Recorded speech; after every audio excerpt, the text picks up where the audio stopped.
Hello and welcome to From Panels to Pictures. This is the movie review show for the Comic Crush. I'm Paul. I'm joined today by Tony Van Raas. He's joining us all the way from Belgium. Tony, thanks so much for being here. Thank you for having me, Paul. You got my name right. That's I've been practicing. You can hear me garble Tony's name on another interview, actually, somewhere for his fantastic comic book, Crow Song, which debuted at the 2019 Thought Bubble Comics Festival in the UK, which I think was probably the last public comics con in the UK, wasn't it? Because it was just prior to the shutdown in that we had in March 2020. So you were probably one of the last books announced when you think about it. Maybe.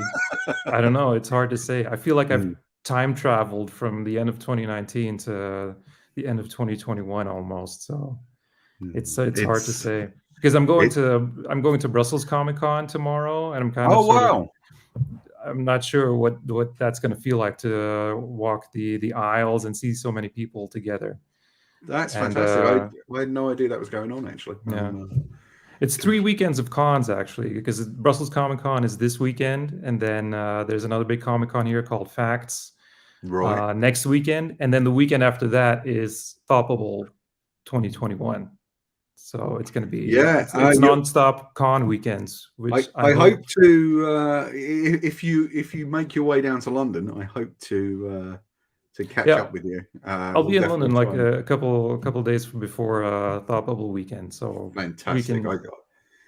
We can have a pint or a coffee or just catch up and shoot the breeze on comics. 100%. And although Tony did a fantastic comic called Crow Song, which you can buy on his website, which is tonyvanraas.com, is that right? Exactly right. We'll have a link below, and it is worth checking out. It is a gorgeous, gorgeous comic. We're not actually here to talk about comics today. We are going to be talking about Dune, because this is a From Panels to Pictures special. This is part one of hopefully a two-part show. So we're calling this one Caladan, just because I'm nice and pretentious, but just to keep it on a theme.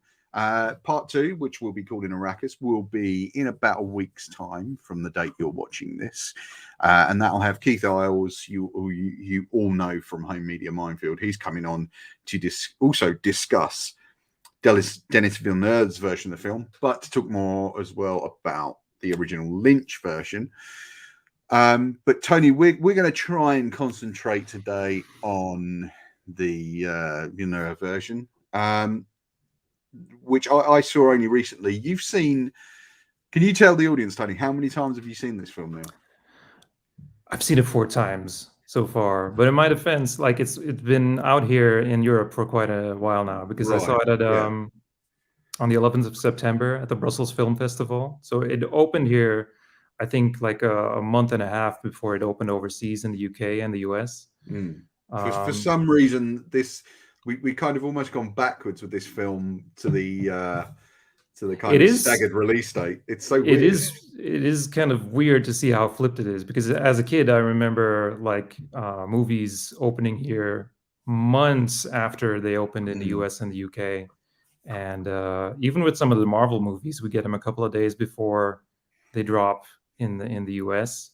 So, but this is kind of a dramatic gap, because I saw it early, and I wanted to talk with it about so many people, but it's like, it's not out here. We can't watch it yet. And I think it's partially to do with Villeneuve's popularity in Europe, because he is a filmmaker that Europe seems to have adopted and absolutely loves. I think it's partly because they can tell themselves he's French. I'm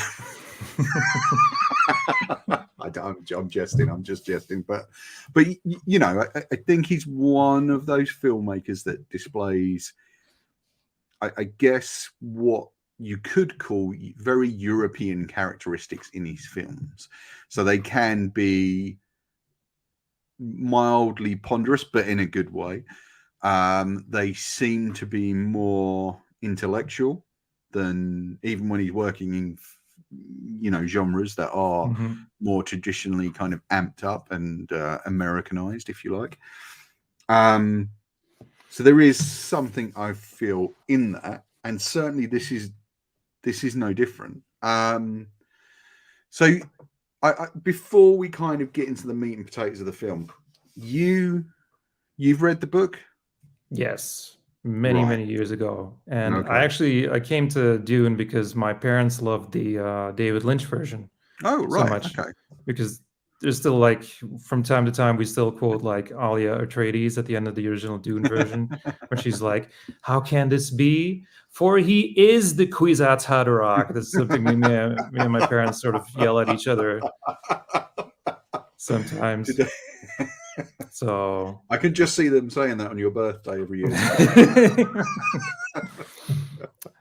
Well, I mean, obviously this is radically different from the Lynch version, which is something we'll get into, and we will definitely kind of get into more in depth with Keith, because I think he's got some stuff to say about it. But I haven't read the book. I only know the Lynch version of it. I can't really remember it. I need to. Yeah. I've got it sitting right here, and I am going to try and sit and watch it again before we do the next part of the podcast with Keith. I've just been struggling to find the time lately, and I didn't really know what to expect with this. Obviously, I'd seen trailers and things, and heard a lot of sort of the internet scuttlebutt. And this is being billed here. And was it done this way in Europe? It's part one. Yeah, I think that's sort of the main criticism that I've heard from this movie, is that people are kind of surprised that it just kind of ends. Like, it's not a very satisfactory ending to a lot of people, because they feel like the story's only just gotten started. And I think that's part of is it a fault of the marketing? I don't know, but I've seen it everywhere. It's just advertised as Dune, and no mention of a subtitle or a part one anywhere. And even when it went into pre-production, I was like, are they going to do the same thing that they did with the David Lynch movie? It's going to be the entire story in one movie. And then only through looking at the casting, seeing that certain characters like Fade hadn't been cast yet, was sort of my first clue that, oh, it's just going to be a part one, right, of the original novel's story. So I kind of get it why people are maybe a little thrown by that. Yeah. And they actually waited until the movie was out pretty much everywhere. So I think England was the final kind of release country. And they actually waited until it was out in the UK to announce that, yes, indeed, part two is going to be coming. Now, I'm unsure if they've shot any of that, because my understanding was they were going to shoot two films back to back, but that doesn't seem to have been the case.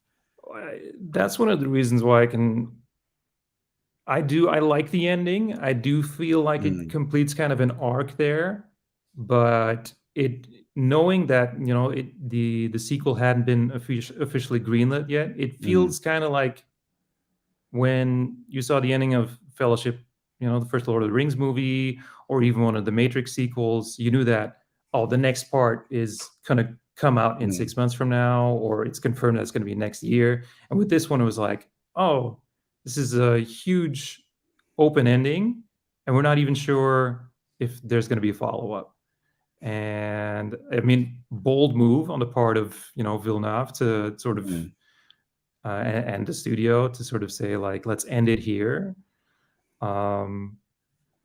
without any confirmation that there will be a next one. Because honestly, if this movie had completely bombed, then that would have just been it, I think, especially in the current landscape of cinema releases. Completely. And that's something we can't ignore, is that the pandemic has really kind of hacked into box office and has changed the way things are doing.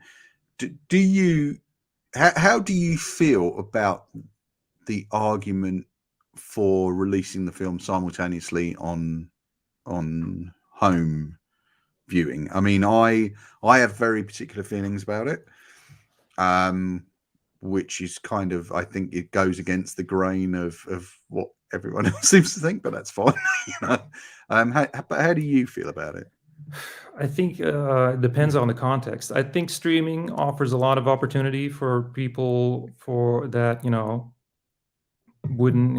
for films that wouldn't necessarily have a big release to get those films seen by more households than normally would be the case. But in terms of a film like this, I feel should be seen on a big screen because just the scale of it is massive. And of course, I mean, that's kind of disconnected from the argument if you're able to see it in a safe environment or not. Then if you don't feel comfortable going to the cinema, I think having the option to watch it at home is of course wonderful.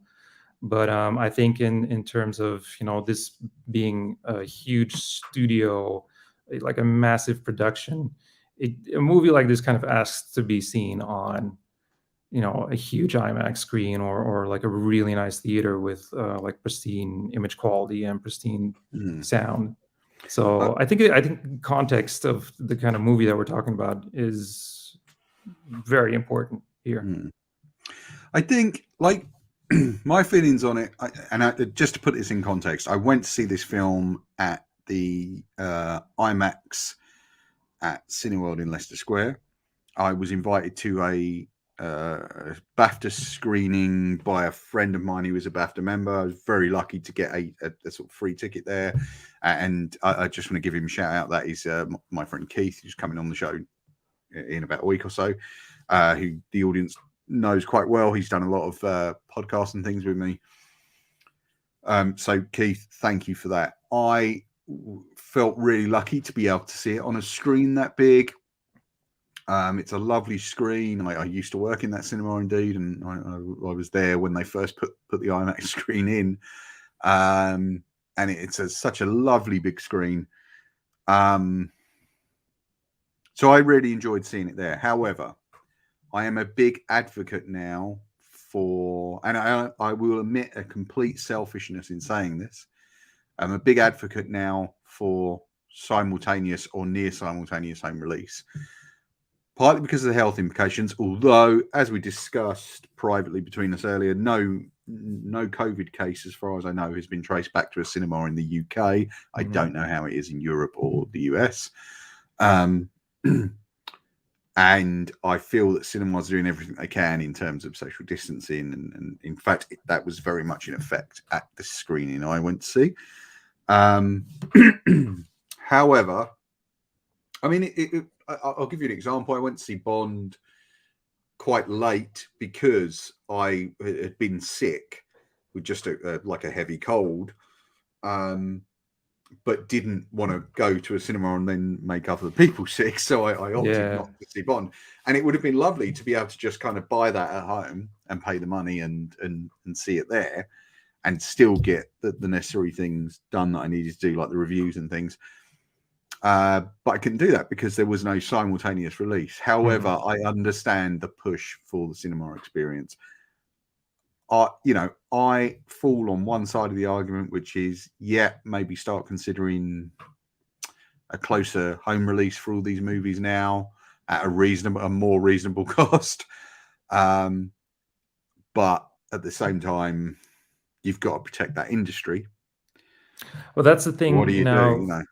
With Dune kind of releasing especially in the States, on simultaneously in theaters and on HBO Max, I have no idea how they kind of calculate the numbers from HBO Max, how that enters into like the equation of how this movie is making money at all. So I think the way they're counting it, which is kind of makes sense in terms of the vertically integrated nature of these large corporations now, is number of new subscribers in a certain period and then number of people watching it. Although they don't make money per watch, obviously if someone signs on and one of the first things they watch is Dune, that they can attribute that to, or if someone signs on for a free trial and one of the first things they watch is Dune, and then they keep the subscription. that's a win for them, I guess. And I think largely those things are now going to be driven by the size of the cultural imprint as well. Yeah. It's not just going to be about the cash directly. It's going to be the size of the cultural imprint you can make.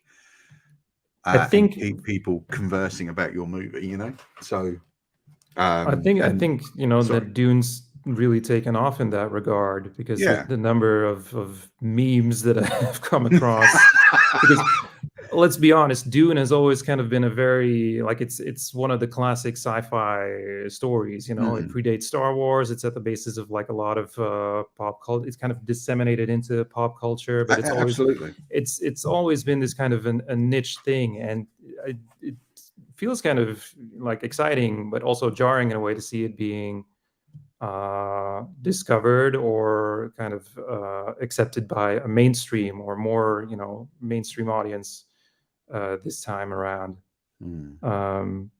So I think in terms of cultural impact, it's doing quite well, and I think what I've seen of the numbers so far, it's been pretty successful, because I'd see, the numbers from like the European, like the non-US, non-UK markets had already been pretty good. And I think they were, like you said earlier, just waiting on the UK and the US numbers to come in before they actually greenlit the part 2. But yeah, I guess they would have to know. But also a lot of that will be because, like, a lot of the box office is done by projection. It's not actually done by, they don't count every dollar. They make a projection on how much they're actually making. It's kind of, well, actually we can see it's going to fall off here or gain there, and we're all just, so we've made $250 million. Whether or not they've actually made $250 million is a different story.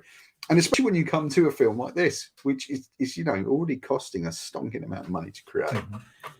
It's a very big canvas. I mean, let's talk about the movie, because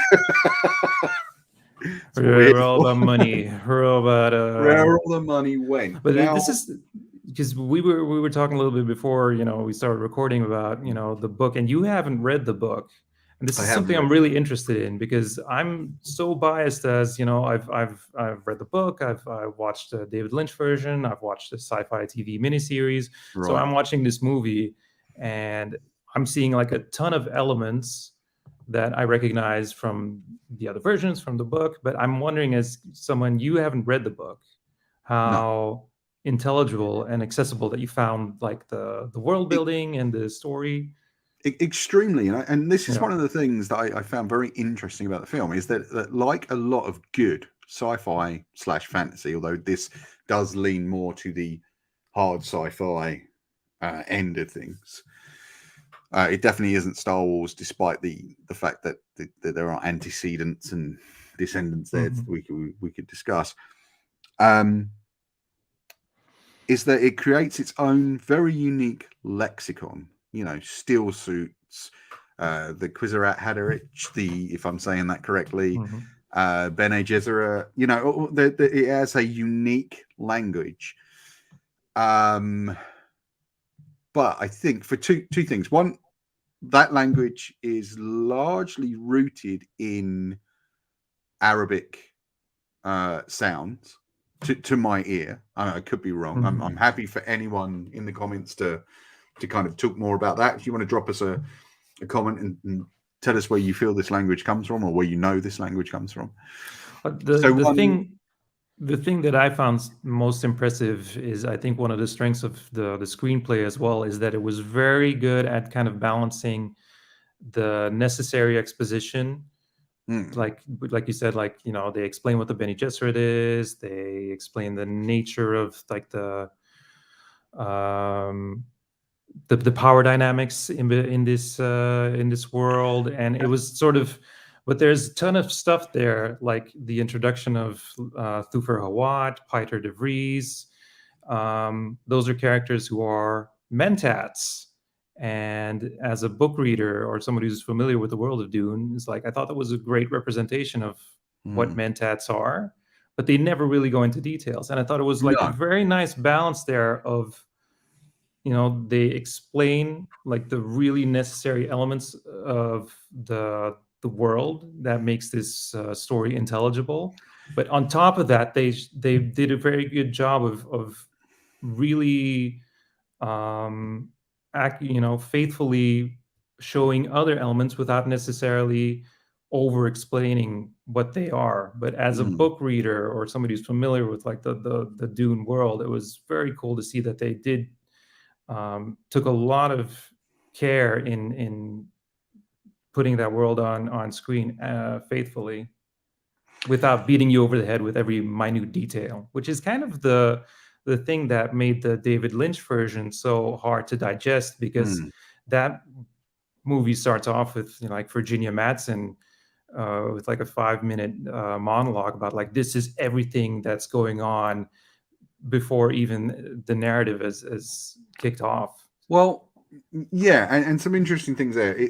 So I think what it does is contextualize the uniqueness of the story within the story itself, so you understand just by what's going on, and you understand what a thing is, at least on a very base level, on an instinctual level, by the context that it's in.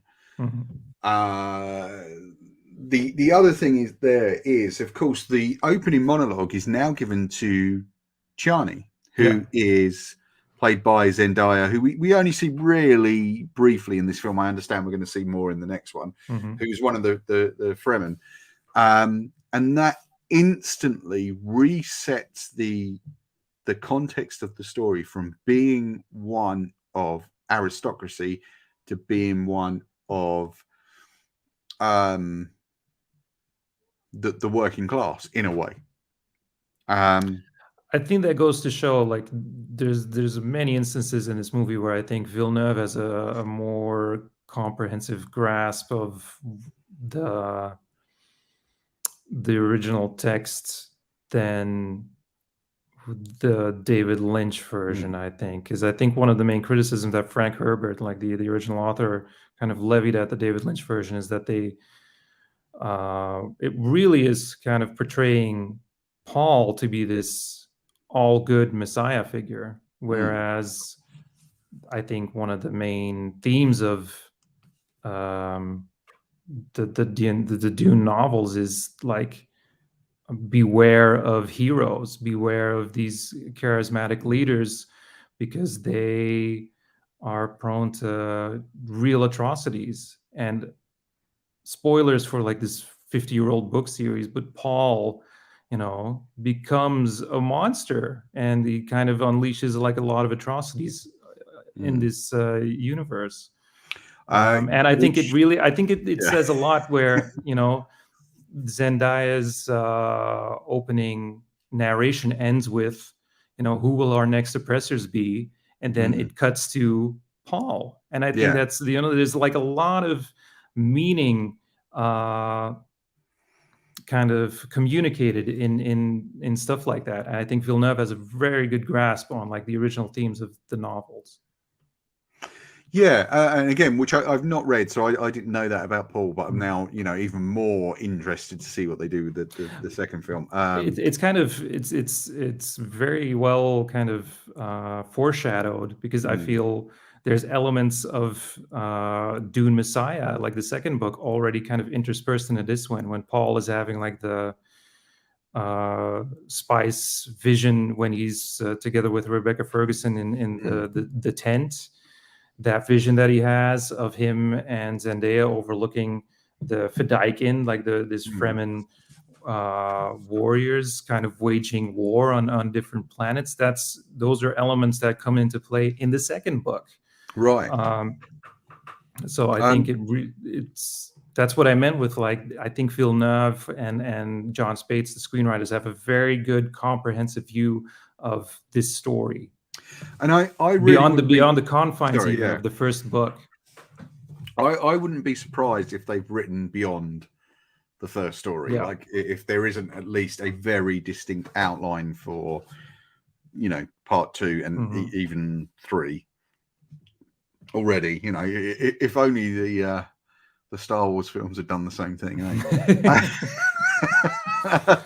But I think that, as you say, one of the benefits of that is you get this great texture and this kind of hint at the great thing. And for me, I just kind of realized today what the film on a base level for me was about. And it's about an aristocratic boy who must become one of the working class in order to become God, in a way. Now, whether or not, again, not having seen or read the book and not knowing what happens beyond this, that obviously now sounds like it might be a force for ill rather than good, and that kind of fascinates me because I love the fact that people can actually approach that side of things rather than just, you know, he isn't just going to be Neo, he isn't going to be, you know, I think the savior. Again, what this movie does really well is presenting the nuance of this messiahhood or this the idea of propaganda, because when the Bene Gesserit, or like the Reverend Mother, is introduced, when she makes her exit, like she tells Rebecca Ferguson's characters, like, we've done what we could on Arrakis, and that's sort of like preparing the way for Paul to go to Arrakis and have the people there already sort of view him as the Lisan al-Gaib, like this messiah figure. And it's that's a big part of Dune's story as well. And I think it's done very well in the sci-fi miniseries as well, where they, a lot of it is kind of propaganda in a way. Like, these people have been prepared for a messianic figure to arrive, and then Paul is there, and it's very layered. It's kind of complex because there are supernatural forces at play in this world, so it kind of feeds into each other. Like, it's not just that Paul has this destiny, it's like that this destiny has been prepared for him. He's literally been bred for him. And that's kind of this fatalistic, kind of tragic nature of his story is another element that I feel that Villeneuve grasps really well. And from my point of view, hearing you talk about that, and again, I don't know what happens beyond this film. I have not read the book. I've seen Lynch's version many years ago. I can't remember how that ends. I know that's a very compressed version of the two books, I think, or it's a very compressed version of the first book. One could almost see in the way the Bene Gesserit talk about instructing their sisters to only breed women. One could almost see Chani actually being the Messiah that that Arrakis needs, rather than the one that's been chosen for them. I mean, I don't know what happens, so there are. I feel there's certainly, it works a little differently. Like, for people, I'm not going to go into too many spoilers, but there are still a lot of, like, a few revelations left about the bloodlines and stuff, and the relationship between certain characters that will definitely come into play in the next one. Oh, and of course we can't forget that Lady Jessica is in fact pregnant. Oh yeah, yeah. I mean, that is a big thing. Now, is that an element from the book? Is that there? Was that 100%? 100%. Because, I mean, when I went to see it, my expectations were so high, and knowing that it's such a difficult book to adapt. And then I came out of it being, extremely satisfied, because it was a spectacular cinematic achievement, and it really hews quite closely to the book.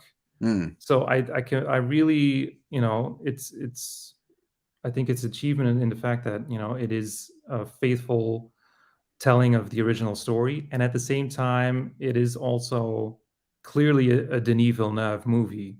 And I think it's a huge accomplishment. Yeah, and definitely, I think quite possibly my favorite of his films so far. I mean, I've really enjoyed the films of his that I've seen. Incendies, Blade Runner 2049, Sicario, this. Oh, and Prisoners, of course, which was a magnificent film. So he's a filmmaker that never really disappoints. On a technical level, the immersion, and the reason I talk about immersion is because quite often you will see certain visual effects things in films that, although you are aware on a conscious level that is a visual effect, it doesn't sell it to you on a subconscious level, which I think is the more important thing, and therefore you're out of the film, because films are this kind of subconscious consensual dreaming, and you must be kind of there on both levels, I think. However, this film, the immersion is superb. Like you are there 100%, and the world building is magnificent. The technical achievement of it is just, it's flawless. Just absolutely flawless on a visual effects level.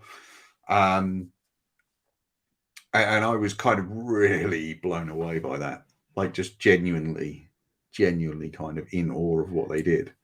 The scale of certain set pieces is mind blowing. I mean, that's one of the reasons that I feel like this movie kind of demands to be seen on a huge screen. Yeah, I feel it's interesting that you bring that stuff up, because I also thought it was quite immersive. And at the same time, I've talked to other people who've said, like, yeah, I didn't feel very involved with the characters, and I didn't feel very involved with, the emotional reality of the characters at all. And yeah, I had the complete opposite reaction. I've also heard a lot of people say, like, it's a very slow movie, and I'm sitting there like, no, those 2.5 hours flew by for me. I disagree, except in one respect, which hopefully we'll get to before the end. And in fact does concern the end of the film. I wonder if that view of not being involved in the characters comes partly from the fact that, again, you're looking at aristocracy at a time when we're very much anti-aristocracy, whether that's the financial aristocracy or the landed gentry, if you like. I wonder if part of that is just the kind of political shifts in the world at the moment. I'm just shooting it out there as an idea. I think it has less to do with, like, the real world politics of the moment, although I do think those factor into some of the visuals and then the elements in this movie. Obviously, I think it goes back to the original book. I don't think the original book is very accessible at all. I think it's kind of very dense. There's a lot of world building, like we talked about earlier. There's like a lot of concepts and characters introduced that are, frankly, very alien. And I don't think it is, a very, when people say, or the people that I've talked to say, like, I wasn't very emotionally involved, Dune is kind of a cold story. It's like you said, it's about this, these aristocratic families that are at war over basically oil, like it is this extremely valuable resource. And there's like a lot of esoteric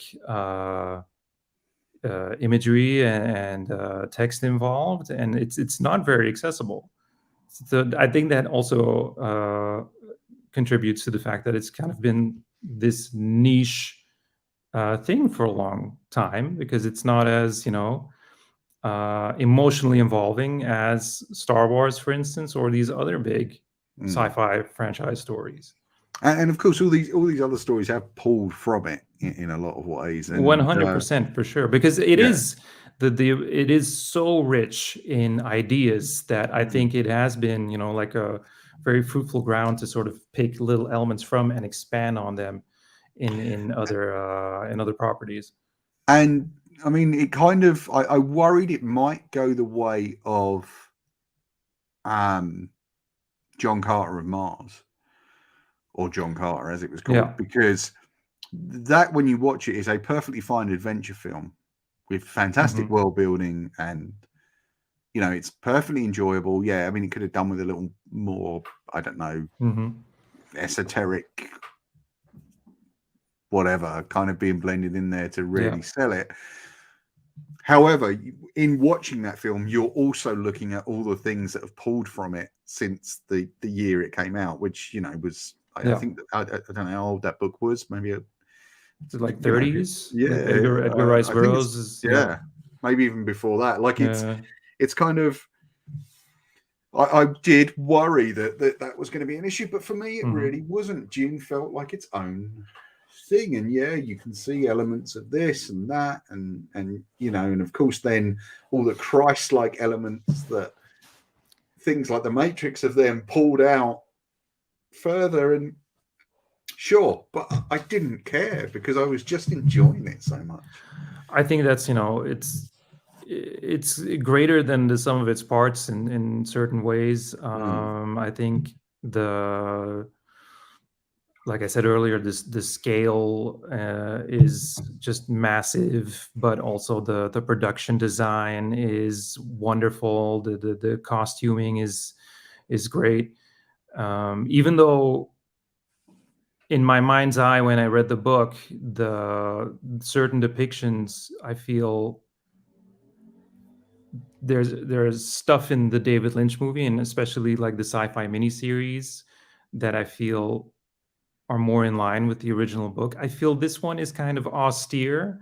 Like it, the even like Okay. the ships, certain, you know, the uniforms. It's very kind of, the architecture is very brutalist. It's kind of cold in a way that the other versions aren't. Especially the sci-fi miniseries is kind of very baroque. It's sort of very affluent in a way, much more colorful. Um, I feel the, that. Sorry, go on. Please finish what you were saying. No, I think that's I just one of the strengths of this story and this world and these characters, that they do lend themselves to this many different interpretations that can go in all these, you know, wildly different choices can be made, bringing this story to life. Yeah, and I found that even the choices with the design choices within the film quite fascinating, because the world of Caladan is, of course, a precipitous world, and as you point out, quite brutalist. However, when you get to in your early glimpses of Arrakis, and when you get to it later, even right down to a lot of the vehicles they're using, and particularly when you have the Harkonnen kind of environments as well, things become quite insectoidal, and you're looking at this kind of, I hope I'm saying this correctly, entomological version of the Mm-hmm. world, where, you know, the sand carriers look like giant insects that you see at the beginning of the film. Yeah. You have the ornithopters, which are kind of like dragonflies. And of course, you have the natural creatures of Dune, the worms. Like, you know, in the Harkonnen thing, we see a form of spider, I guess it's supposed to Mm-hmm. be. Which is It's the not in the book. Which no, is, no, okay, that that's that was, interesting. there were a number of things that Mm, are not in the book that, you know, mm, they sort of did their own thing with. Especially the one of the things that I found super intriguing was like the Seleucus Secundus, the Sardaukar planet, mm, so like the Imperial Army planet. The whole thing with like the throat singer chanting guy, not in yeah, the book. And I thought right. like these are such interesting choices and additions that they've made to this world that, you know, fit completely and are very intriguing at the same time. And also, I think it's an attempt, in a way, and I don't mean this as a negative. I'm not bringing it up to start an argument or anything like that, but I think it's a way to add an ethnicity to the film that perhaps has been absent in the story, whether it's in the book, and again, I haven't read the book, Mm-hmm. uh, or the other versions of the film, because I know one of the things that's been kind of logged at the film is and indeed the book, is that it's a white savior story. But I feel in that issue they were kind of stuck in terms of, if you change Paul Atreides' ethnicity, Mm-hmm. you'll get the purists, who are quite a large number, I believe, uh, perhaps walking away from the film. Mm-hmm. If you kind of make Arrakis more ethnic, if you like, whether it's Arabic or people of color, or a combination of all those things, then the film becomes even more of a white savior story, Yeah. and that is a problem. And I feel they were kind of very much stuck. But I feel that the film has got a good balance of bringing different cultures in. We have Javier Bardem, who's Spanish, and Yeah. there are actors from all over the world in that film who are bringing this wonderful mix of voices and sounds, and the film is a very audio-driven film. Yeah, I mean, well, I've got a number of things to comment on there. I think the people who look at Dune and see it as a white savior story are missing the larger context, because the story beyond even this movie and in the following novels really does explore the downsides of I mean, it goes into the atrocities that that Paul commits later on.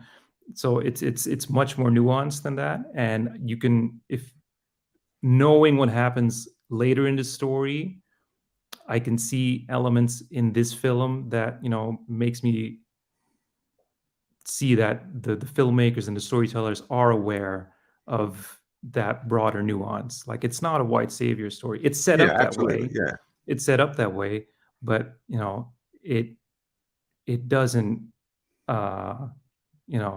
it doesn't go that way entirely.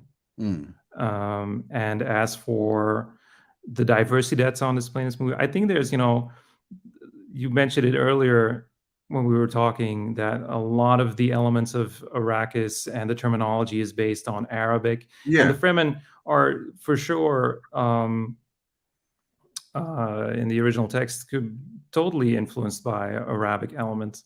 And I think something that hasn't been, I think is a valid criticism, is that the Fremen, that the way that they're depicted and cast in this movie are predominantly from diverse backgrounds, but not a lot of Islamic actors are in there.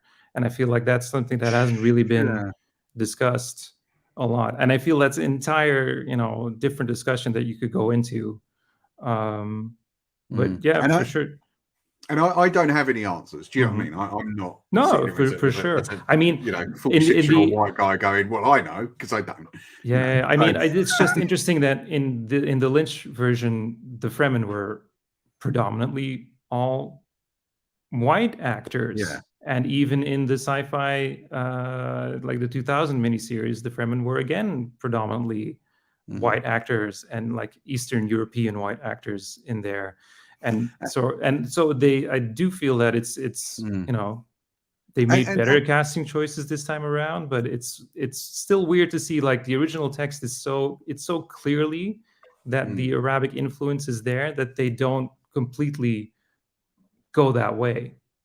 But like I said, I mean, that's like an entire can of worms to be open. And of course, it's quite illogical to think that they wouldn't be people of color on Arrakis, simply just given the environment, because it's just it's stupid to believe that, and I think, I mean, again, I have no dog in the fight one way or another beyond, yes, I'd like to see more diversity in films, and indeed in most pop culture, if not all pop culture.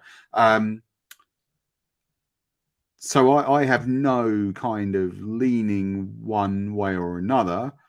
I think the film can only get more interesting as you add more of those elements.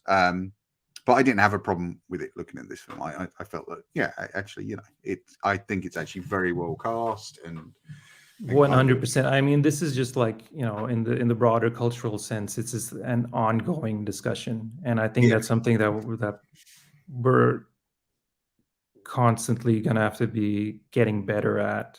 And I feel, I think this film is quite diverse, and I feel could have been done better. Maybe I don't know, but I think that's, like I said earlier as well, I could totally see, like, a couple decades down the line there being another adaptation of Dune, you Mm. know, and who knows how that is going to be casted or how that's going to be interpreted down the line.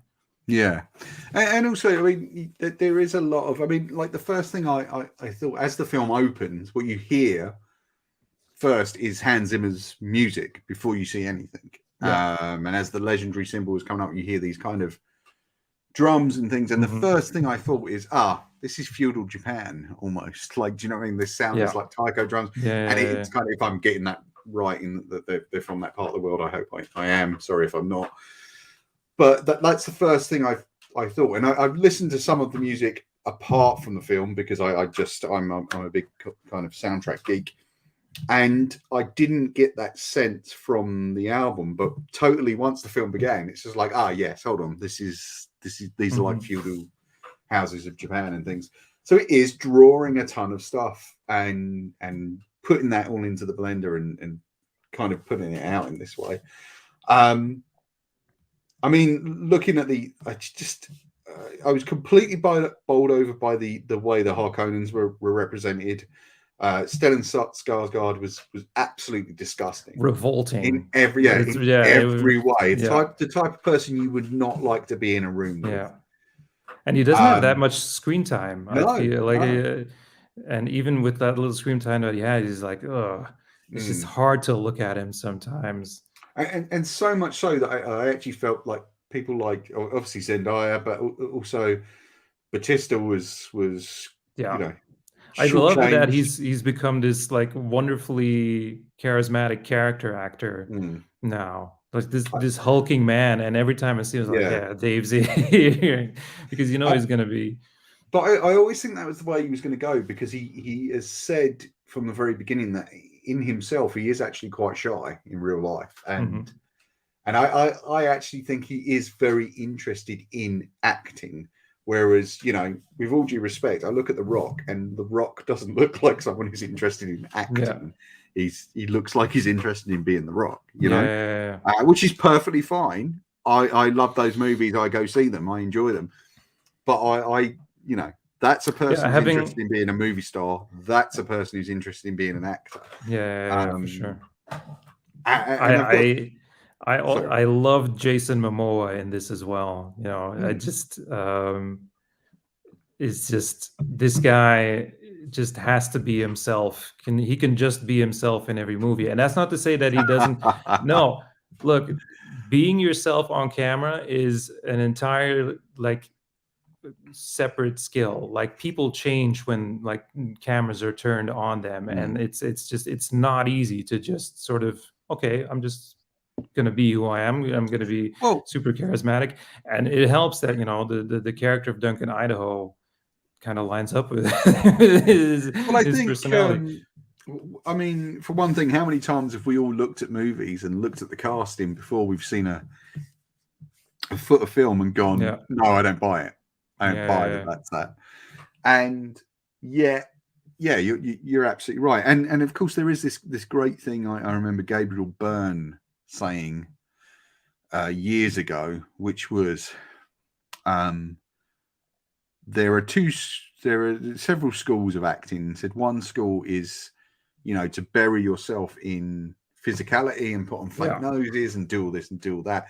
He said, but the other school is to, as you've just said, to play yourself. And he said, and I think the better you can play yourself, the better actor you are.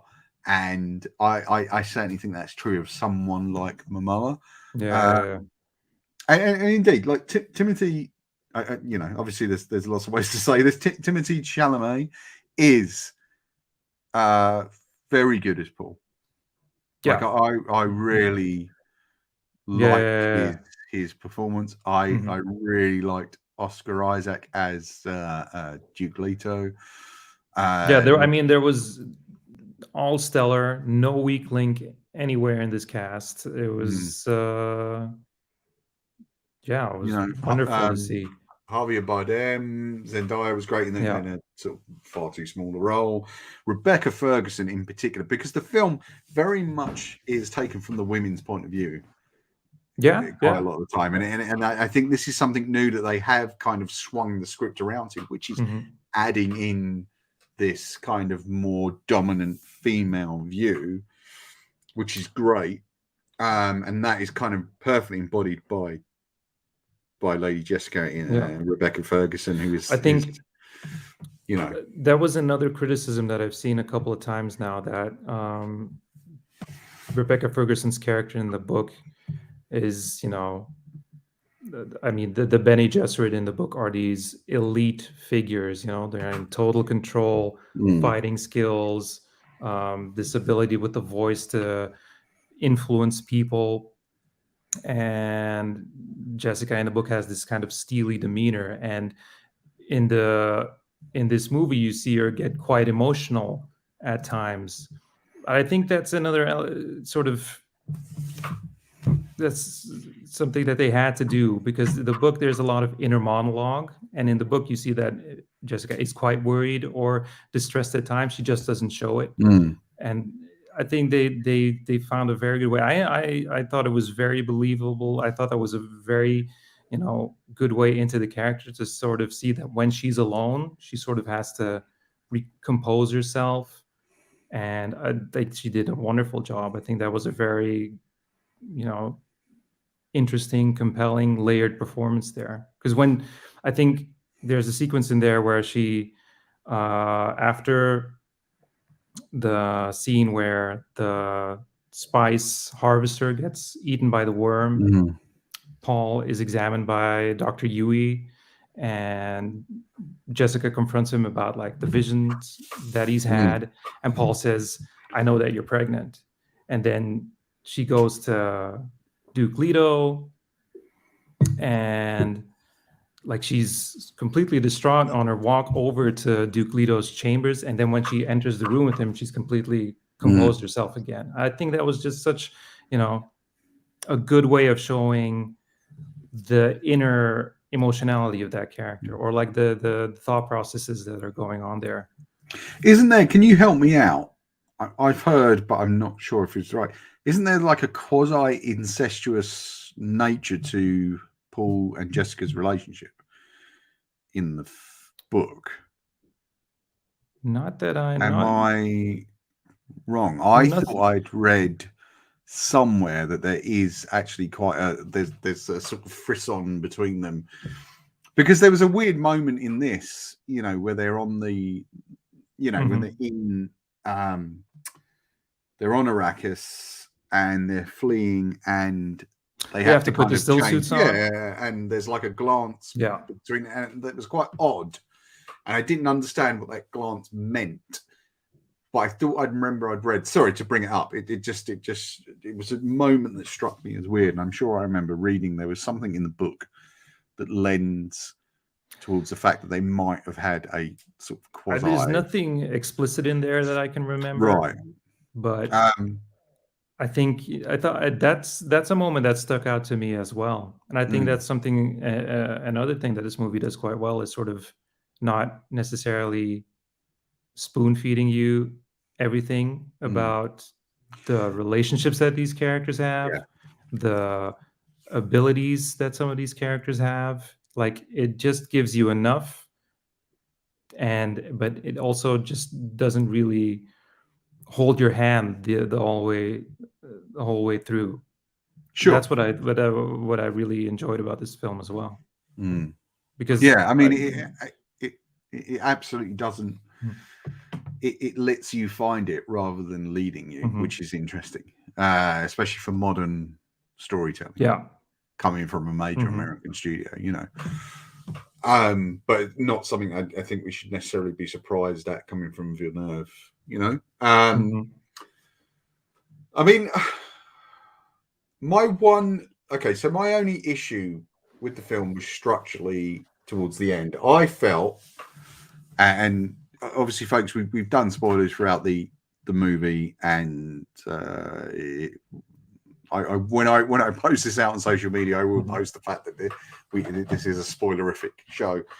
So my one problem with the structure of the film was that I feel like the film should have ended as Paul and Jessica piloted the ornithopter into the sandstorm, Yeah. and the Harkonnen troops fired their missiles at the ship, I felt the film should have ended there.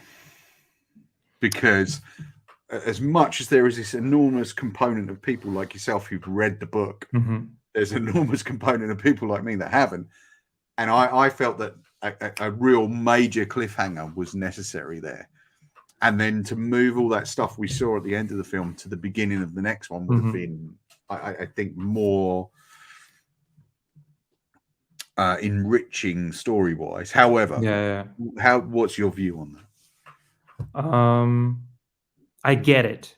I don't necessarily agree, but I get it, because I've heard that complaint from so many people now that they feel like the movie just ends, and that there's no, like, it's completely open-ended, and not, like you said, there's like not an exciting cliffhanger. The way that I read it was, I feel like it kind of closed the arc of what was set up in the scene where Paul and Leto talk in the graveyard, where he says, "We've ruled Caladan through air and sea power. On Arrakis, we're going to have to cultivate desert power." Sure. And that entire, when they arrive on Arrakis, they have this plan to get in touch with the Fremen and sort of build up an alliance there. And I feel one of the final shots of the movie, when Paul and Jessica see the Fremen riding one of the sandworms, I feel that sort of closes that arc of like, we found it. This is how we're gonna take Arrakis back. This is desert power, because they've been looking the entire movie, as soon as they arrive on Arrakis, sort of trying to build this alliance. And I feel like the movie ends with Paul sort of accepting, choosing, like, I'm going to go with these people. I'm going to become one of them. And, I'm going to use their strength to fulfill my father's dream or ambition for this planet. And I feel that sort of was, that resonated very well. I felt that was, for me, it felt satisfying that it ended there. In terms of plot, yeah, it's completely open-ended. It doesn't, it doesn't really sort of tie it up at the height of dramatic tension. No, it sort of lulls a little bit. Like, all this stuff still has to happen, and we'll see you in a number of years. So I get it. I get it that it's not very satisfying to people, but in terms of like a thematic arc, I felt like that's been brought to a satisfying conclusion there. But I completely understand that it's not, it doesn't feel that way for a lot of people. And also, I guess it shows the kind of the negative side of good intentions, because it's Atreides' plan that we can actually, we don't have to oppress. We can live side by side. We can communicate. We can do this, and of course he's proven utterly wrong in a way. Like, you're correct once, but also utterly wrong, because there's always someone willing to do it the other way, I find, and that's the hard again. These things are throughout the entire Dune series get twisted and turned and put on their heads so many times. That's interesting. Like, I think one of the most interesting. I mean, Dune is filled with like an endless amount of wisdom and aphorisms, but and I'm paraphrasing here, but one of my favorite lines from the book is like, one of the worst fates that could befall your people is that they fall, they're being led by a hero. And it really, like, the again, I've brought it up a couple of times now, that's something that Villeneuve really understands, like this this perilous nature of people in positions of power. And I'm really looking forward to how, he's going to do the next one, if they get around to doing a third one, which might be Dune Messiah. I'm really looking forward to how that's going to play out, because they've done such a good job so far of setting everything up and retaining that nuance that's there in the And, original story. and speaking of power, there's a character we don't see in this, which is the Emperor. Yes. Adam the Fourth. We don't see the guild navigators. We don't see all these kind of very rich elements that were in other versions. So there's still a lot. The Spacing Guild navigators. Yeah. Like if you think about the David Lynch version, one of the most striking elements of iconography there is like this giant worm creature floating in a tank. And when I went to watch this one for the first time, I was thinking to myself, I can't wait to see how they've done the Space Guild navigators in this one. And there aren't any, which is, I think, but I like that. I like that there's this restraint. Like, we're not going to give you everything up front. That's, and I enjoy stuff like that because, there is, of course, a lot of plot elements unresolved, which is, we see the Bene Gesserit Sisterhood essentially give the Harkonnens the go-ahead to murder the Atreides, and in fact even to kill Paul. So that's quite interesting. Not really. Do you not think so? Because I feel that that's exactly what they would. That was the implied nature of it for me. That they the entire plot that the Harkonnen can go back to Arrakis and decimate the Atreides is exactly what the Emperor wants, because he's fearful of the Atreides rising power and influence in the Landsrot. But the Bene Gesserit explicitly say, like, you can go there, you can take back Arrakis, you can decimate the Atreides, but we don't want Jessica and Paul to be harmed. Because Paul is really, that's what they need him, because he is a product of like their genetic engineering. Sorry, I must have misread the thing completely, which is highly likely for me. But yeah, I mean, a fascinating film. I think one that I desperately want to see again as soon as I can. It's rich on so many levels. It's tough to touch, I could talk about it for hours, really. I haven't even touched upon, like, I talked a little bit earlier about how, like, the architecture on Arrakis is kind of like brutalist and kind of barren. The way, like, that it's been depicted in the book, and especially in the 2000 sci-fi miniseries, The City of Arrakeen, where the Atreides land, it's quite densely populated. Like, it's very bustling. And this, when you see Arrakeen here, it's empty. There's like not a lot of commotion.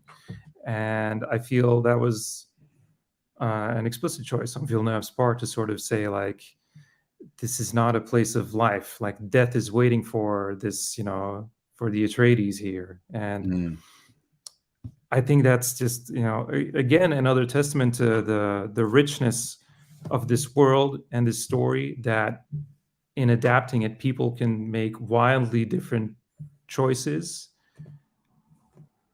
and it still feels true to that world, but they can make it their own. Like, it's so open to interpretation. Sure. And I think that's fascinating, because to me, like, the thing that made this film so a big win in my eyes is that it's a faithful representation, the adaptation of the book, and it still feels like a Villeneuve movie. Like, it definitely feels like an auteur movie still. Yeah, it really seems like he's probably gone through the book and found things that are him, that speak to him, and therefore, can really kind of then make it more accessible to people like me, really, because you've read the book and I haven't. Tony, is there anything else you want to say about the movie? Because we're coming up to the end now. It's been fascinating getting your view on the film. I recommend it wholeheartedly. I think it's in this day and age kind of a rarity to see a film with this much. Like it's huge. Like it's a huge production. It's and it's this huge production. It's this huge movie that is not patronizing in any way. Like it leaves room for interpretation. It leaves room for ambiguity. Next to it being this huge sprawling sci-fi action adventure movie, I feel it's a very compelling work, and I love it. I love it. Like it's really rare to have, for me to have like these huge towering expectations and then still having them be exceeded. So I was extremely happy with this movie. As you know, as a fan of the book and of this world, I think they did it justice, 100%. That's great. I really loved it. I'm looking forward to seeing more and then seeing the film again. Maybe one day I'll even get around to reading the book. Who knows? We're going to have more on Dune on the website. I will be attempting a sort of more cohesive written review of my own, trying to get my own thoughts down, because I'm a bit scattershot sometimes, as you can probably tell. But Tony, I want to thank you for doing this today, because it's been wonderful to talk to you as always. I always love our conversations. But thank you for inviting me. No, it's a pleasure. I just knew that you were someone I wanted to have on as soon as I thought about doing this, because the number of times you've seen it, and I wanted kind of someone to come in with a positive view on the film, and you've certainly done that, and thank you for doing that. I wish you best of luck with your next comics project, because I know you've got something in the pipeline, and I know there's a lot of fans of Crow Song. We'll have Tony's website in the description. Please take a look at it, and please think about buying a copy of Crow Song. It's a terrific comic. Thank you for the shout outs, Paul. Not at all. It's the least I can do, sir.